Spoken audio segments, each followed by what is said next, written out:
My name is Lisa. It's been just about a year since I married my husband, Robert.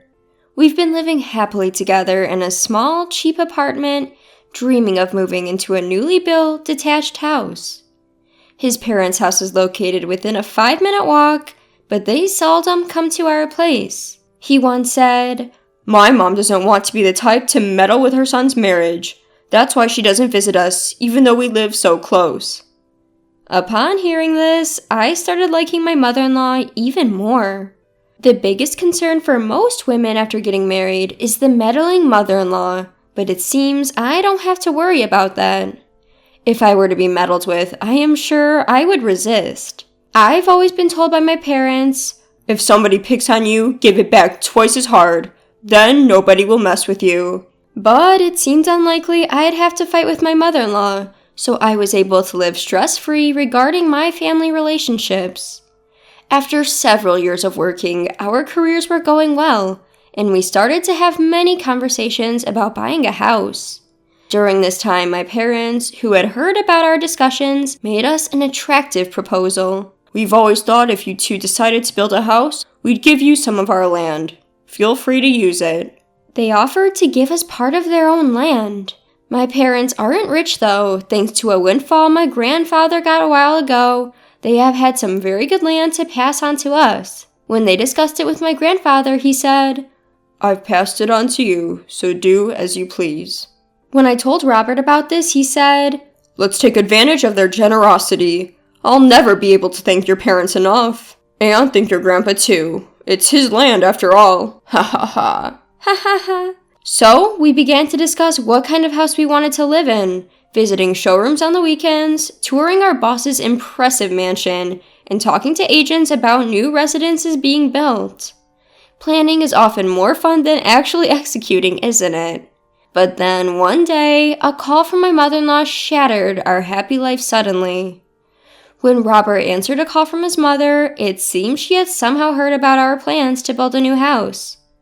She said to Robert, "If you're going to build a house, how about making it a duplex so we can live together?"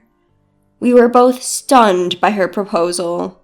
We hadn't imagined that my mother-in-law, who had seldom interfered in our lives, would want to live with us in a duplex. After a few seconds of silence, Robert made a non-committal response and continued to dodge this question. It's not surprising that he reacted this way. We hadn't considered the option of a duplex. We were planning to have a room for a future child, but if we were to make it a duplex, we'd have to replan everything from scratch. But I worried that if we outright rejected the idea, our relationship with my mother-in-law would suffer. I was as perplexed as Robert. We had made a promise to have dinner at her place once a month, so we had a family dinner there. My mother-in-law began to continue her conversation from where we cut off last time, even though there was Robert's brother, Mark, a single father. "Hey, have you given any thought to our conversation from the other day about the duplex? I think it's a really good idea though. What do you think? Of course we will contribute financially, and selling our place here should net a pretty penny. Besides, kids are going to come along eventually, right? Wouldn't it be helpful if we're right next door whenever there's trouble? Isn't it all upsides?" And with that, she started rapid-fire listing off the merits of a duplex. I tried to interject several times, but she didn't let me. Sure, she had a point. It would be nice to have help when a baby comes along, and the financial contribution is appealing. But I believed that my husband and I could handle any issues that were within her capacity to solve. Besides, it's better to rely on my own parents than to increase the chances of being bullied by her. Seeing my contemplative face, she continued, "Is it really that bad? Living with us, I mean. I thought you didn't hate us, but maybe I was wrong." She seemed to be playing the part of the saddened, so I pretended not to hear and hurriedly left her house. She continued to bombard my husband daily with the same spiel, and I was starting to feel quite stressed. "What do you want to do, Robert?" "Living together isn't bad, I guess. It would be reassuring to have our parents around, but I don't want to lose our alone time either." After much thought, we decided to decline my mother-in-law's offer. We wanted to give a priority to our own time. We decided to prioritize that. Surely if we explain properly, my mother-in-law will understand. So the day of our monthly family dinner arrived, and we were heading over to my mother-in-law's house to relay our decision. As we tried to express our thoughts to her, she interrupted. "Oh, about the duplex. We've been moving forward with the plan." "Huh? What?" Before we could react further, she added, "Oh, and Mark's moving in too. You know he's a single dad. It's tough, right? Let's help him out with the kid. Plus, getting some experience with kids will be reassuring when you have your own, don't you think? You should definitely do that." We were so shocked by her words that we completely forgot why we had come. Seeing our silence, my mother-in-law took it as approval and proceeded with the construction of the duplex, taking into account the views of my father-in-law and brother-in-law. Of course, we didn't just stand by. We tried to convey our decision to our in-laws several times, but they always dismissed us saying, "We're busy right now, let's talk later." And the plans for the duplex moved forward. The cost for the construction was being covered by our in-laws, so we didn't have a huge financial burden. But not only would we be living with our in-laws, but also my single father brother-in-law, and we would have to help take care of his child. Thinking about it, I was already feeling down. My husband was of no help, having thrown in the towel saying, "There's nothing we can do to stop it now. Let's just give up." I also felt it was futile to resist alone. We then finalized the blueprint and started deciding on interior elements like the tiles and flooring. Normally at this stage, we should have secured the funds. However, the money my in-laws had promised to pay for the multifamily house was nowhere to be seen. My husband Robert called his mother asking her to transfer the funds, but she responded, "Something came up and I need money immediately. Could you cover it for me? I promise to pay you back in a month, okay?" Even though they can't pay now, the project has already proceeded and it's impossible to cancel everything at this point. Robert and I could barely manage to cover it ourselves, but we didn't feel the need to go to such lengths. My in-laws' selfish behavior infuriated both of us. "Hey, you talk about covering the cost like it's a small change," Robert yelled at his mother. "Come on, she said she'd pay it back in a month. Has she ever lied to you?" Suddenly, my brother-in-law butted in. Stunned by his intervention, Robert agreed to wait for a month for the payment and started waiting for his mother's transfer. I decided to consult with my parents about this. The next day, I went to my parents' house and explained the situation, wondering if we could put the plans on hold. They said, "We were going to give you that land anyway, and if they're promising to pay later, we'll cover the cost." "Really? Are you sure?"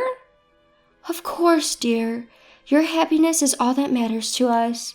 Don't give up on your dream house. For the sake of your future children, don't let this multifamily plan go through. Thank you." I was so grateful that I teared up.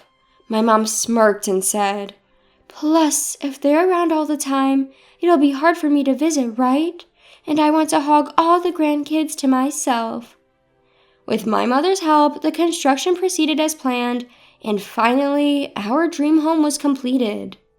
However, a month later, we still hadn't received any money from my mother-in-law. Meanwhile, they had started moving their belongings in before us. "Strange, isn't it a bit cramped for a duplex? Where's my room?" Since they didn't transfer the money for a duplex, we didn't build one. Naturally, there was no room for her. But she started moving her stuff into the room we'd planned for our future children. To make matters worse, she invited her friends over under the guise of a housewarming party and showed them around the house.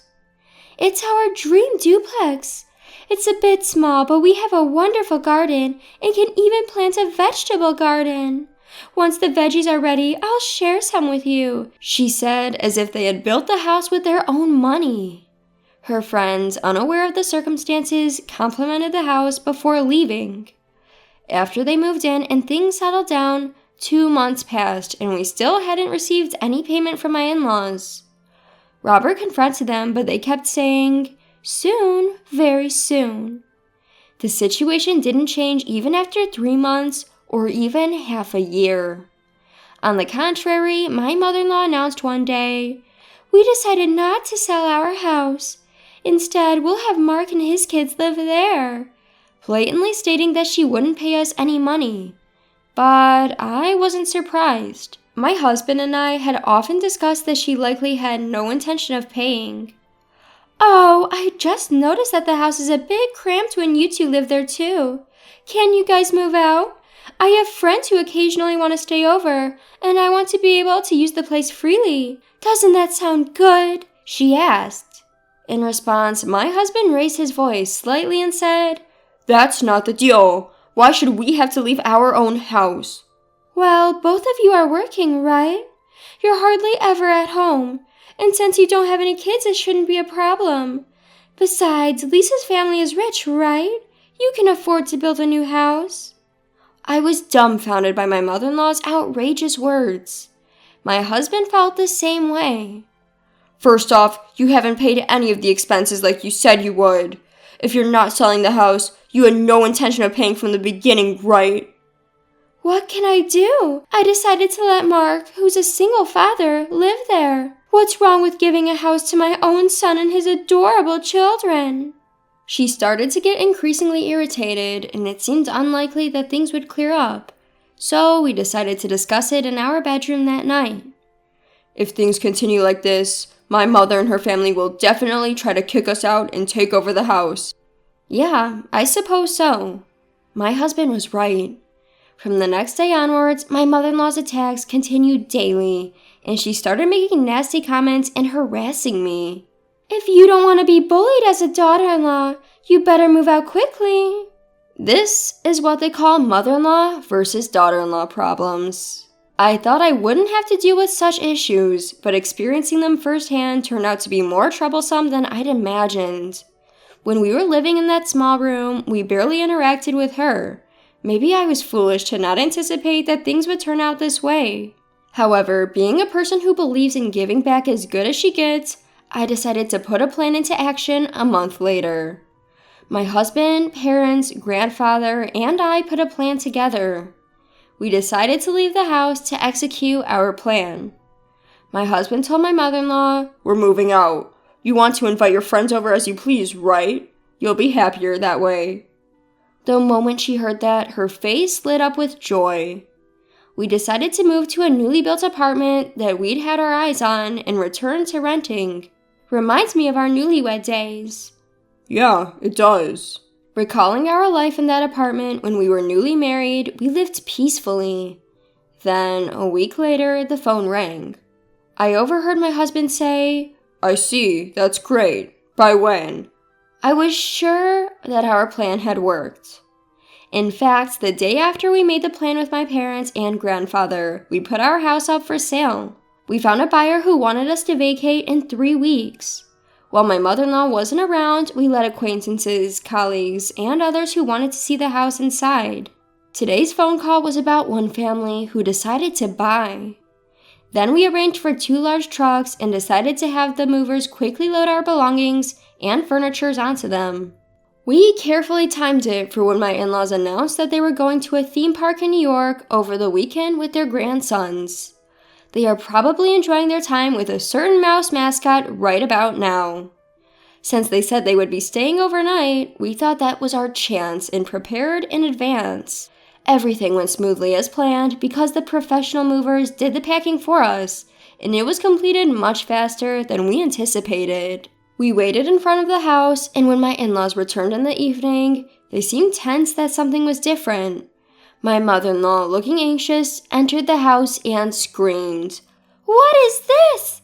What happened? Where are all our things?" My father-in-law was also making a fuss. Robert and I calmly observed my in-laws from the outside, and when they came out, we revealed the truth. Robert said, "Everything is loaded on these trucks. The destination is noted on a piece of paper stuck onto the trucks, so please go there. It might be a bit small, but it's enough for the 2 of you to live in. Well, it might get a bit cramped if you invite friends over. Also, this house has already been sold. It's someone else's property now. Take care." My in-laws were flabbergasted. "What do you mean you put it up for sale? It was our house. You can't just..." "Our house? The property was in Lisa's parents' name, and the house is in our name. We are the owners, so we have the right to sell it. And you dare say it's your house when you haven't paid $1. You should be ashamed. At the unexpected words from their son, my in-laws, who were causing a big fuss, fell silent. Before we left, Robert said, "We've taken care of things until now, but you'll have to unload things yourselves. You can afford that much, can't you?" "We don't have that kind of money." "I know you must have. You've been selling things you stole from Lisa and depositing the money in your bank account." "How did you know that?" "Doesn't matter. Oh, and you don't have to pay us back. Consider it severance pay. Use it however you like." "And with that, we'll be off. I doubt we'll meet again." With that, Robert made a declaration of severance to his parents, took my hand, and we hurried home. We then called our parents and grandparents to inform them of the successful execution of our plan, and they were very happy. Moreover, my grandfather, knowing that we were about to continue living in an apartment, said, "Actually, I still have some land left. I'll give it to you two. I'll also cover half the costs, so build a new house." And that's exactly what we did. Half a year later, we completed our dream of building a brand new single-family home. We're a bit removed from the city center, but the air is fresh, the neighbors are kind, and we're very happy. As for the whereabouts of my in-laws, we don't know if they went to the address we provided. It seems they contacted my parents asking for financial aid. They also apparently asked their son, who is planning to remarry next year, if they could live with him, but he flatly refused because his new wife was also planning to move in. My parents decisively turned them down. They told them not to involve our family anymore. Robert apologized to my parents for his terrible ones, but my parents said, "From now on, we're your real parents. Feel free to rely on us as much as you want as a son." Thinking about potential future incidents, my parents recommended that we install a home security system. We can rest easy knowing they've been briefed to turn away his parents if they ever show up. Moreover, we have a guard dog that is a small, cute puppy in our yard. I highly doubt they'd have the guts to intrude. From now on, we won't have to deal with his parents at all. It's the beginning of a new life for the two of us. We'll surely have children in a few years and build a happy family. We won't let anyone disturb our happiness. That's a promise we've made to ourselves.